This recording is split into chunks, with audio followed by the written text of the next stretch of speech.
Welcome everybody to another episode of Intimacy TV. My name is Mel, and tonight, look, I've seen on Facebook today so many conversations about dating and who should be doing what and what should be doing who, and should you be kissing on the first date and who should be paying stuff. And this particular one about who should pay on the first date was on a colleague overseas on his page, and I was like, oh my God, like the string of comments that were on there were amazing, and it covered so many things. And I actually wrote to him and said, you know what, I actually think I want to talk about this particular topic tonight. So I want everybody to join in, and I'd love to get your feedback. So the big question is, should the man pay on the first date? Now, look, this is so controversial, and someone actually said, you know, this is like the oldest question ever in history, you know, who should pay on the first date? So I wanted to talk about a few different things in here when it's coming to who should be paying. So one of the things that came up was who organized the first date. Was it the guy that approached the girl, or was it that the girl approached the guy? And so the debate, I call it the debate of who organised the first date on who should pay. So that's one of the things that I saw on the post. The second thing I saw was the tradition debate.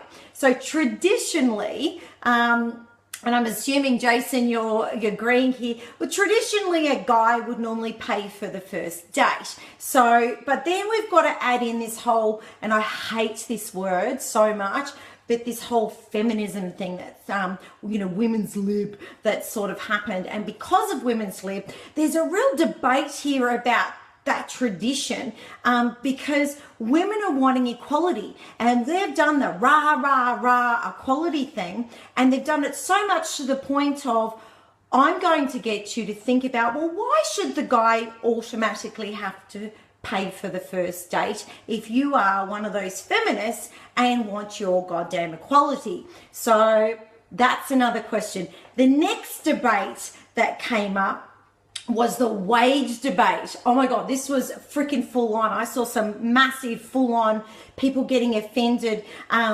quotes here about the fact of who's making more money. And so there was this debate going on. So this is about who should pay for the first date. So it was this debate going on about the fact that men generally earn more money than women, and a guy was pointing out some actual acts. It was somebody from the States saying, oh, have a look at here, and it's equality in regards to money.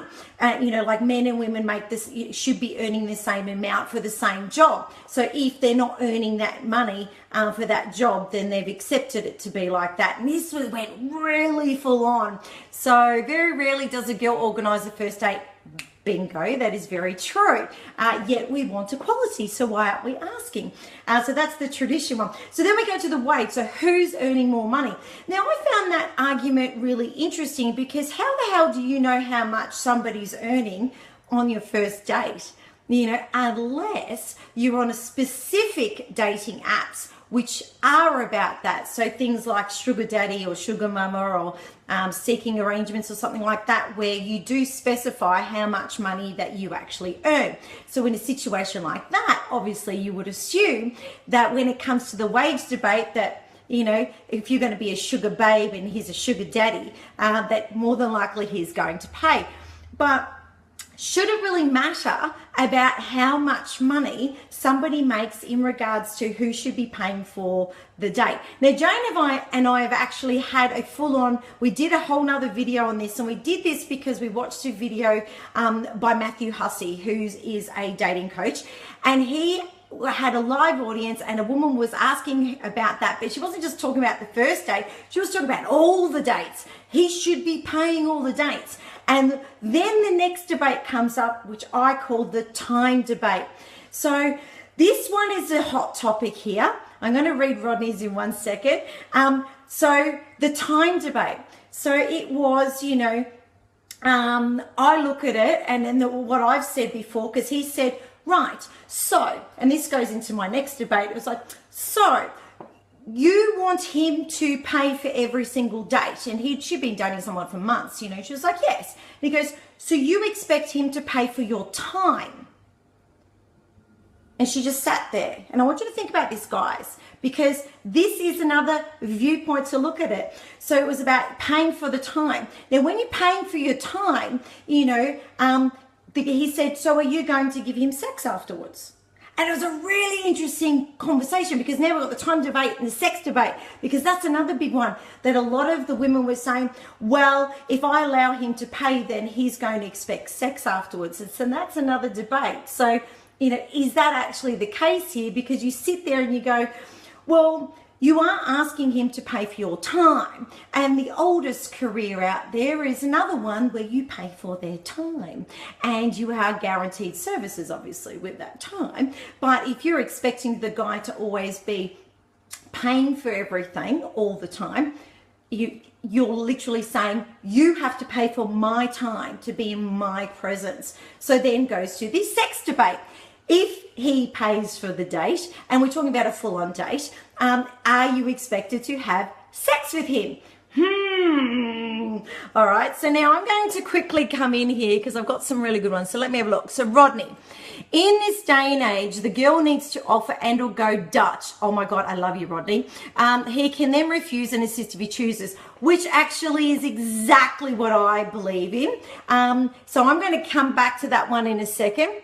Yep. Okay, David, I don't think it's about who earns the most money. It's about chivalry and good old-fashioned protocol. A man's ego, which determines his masculinity, dictates the man pays. So that was another thing that came up, which is about biologically, a man in his masculinity is a hunter and a gatherer and a provider.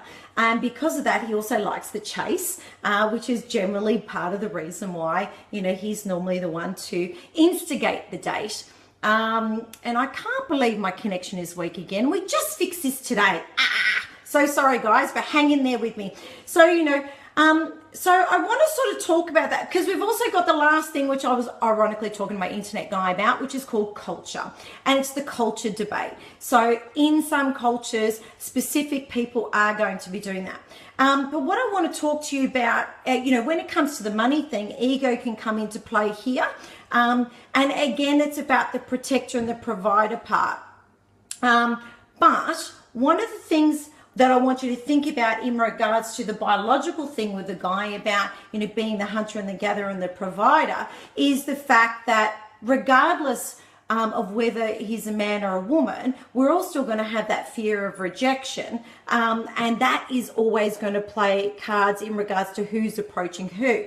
Now, let's have a look. I don't agree. It's just because the psyche for dinner, the spec says to me, okay, all right. Now, yes, okay, so firstly, your first date. Should you be going out for dinner? I am going to say no, all right? Because as soon as you know, literally, if you take dinner off the table, right, on your first date anyway, and let's just say hypothetically you've met somebody online or whatever and it's the first time you're catching up. If you take dinner off the table, well then that whole sex thing, you know, he's paying for a nice dinner at a nice restaurant and all the rest of it, and he's going to expect me to want to have sex with him. Well, that's not even on the cards in the women. And unfortunately, this is the way that a lot of women think, that if he's going to be paying for everything, then I'm going to be expected to do something. So my suggestion is, on a first date, do something very low-key. Do not do it near dinner time, and go and have a coffee or a drink. Make sure there's a time limit to it, that you're busy and you've got to go and do something else. And I totally agree, Jason. It should be short and sweet. And trust me, I've tried all these theories. I've done the short and sweet, and I've done the freaking long that was just ungodly ridiculous and became a research project. But when it comes to this whole mentality about who should be paying, and obviously if you're doing a drink or a coffee, it's not going to break the bank. And, you know, to go out and do something lavish, and one guy actually wrote this, you know, lavish first date thing. Now, if it's somebody that you've known for a little while and you've already got some sort of connection or chemistry, or you know of each other maybe through friends, yes, maybe you can go out there and try something different. So one of the best dates I've ever been on, hands down, which suited my personality, was I was taken out rock climbing, and we did outdoor rock climbing for the afternoon. But this was somebody that I already knew, so it wasn't so bad. So if this is someone that you have no real history with, or you've never physically met them before and you're going out on a date, keep it simple, guys. But here's the spanner I want to throw in the works. Because right now we're talking about heterosexual people. So if you're a gay couple, who's going to pay for the first date? Why don't we think about it that way? Why don't every single time that we're thinking about, and sorry if the screen's going funny, every single time that we actually think about who's going to pay for the first date, why don't we just think about it in the way that a homosexual couple would be doing it? They're both the same gender, okay? So who's the one that's going to pay? It's not about who's dominant, who's not dominant, being old-fashioned. And girls, when it comes to men taking you out on dates, you should always offer to pay your way, and it gives the man the opportunity to decline it. Now, even if we're talking every time. Unfortunately, with some girls, if the guy pays and it's automatic, then the girls actually just think that every single time that they go out with them, that they are literally, the guy should just pay automatically. No. Girls, you should always offer and give him the opportunity to always say yes or no, and you can split the bill or whatever. But always ladies offer. And Rodney, I took the first date to Sydney Tower and did the skywalk once. Oh my God, I haven't even done that yet. Now that's an awesome date. I think we need to do another one that's going to be about, awesome first dates and give you guys some ideas about it, because I have actually had some amazing first dates and amazing things that have happened. And they're burnt in your memory and you'll never forget about them.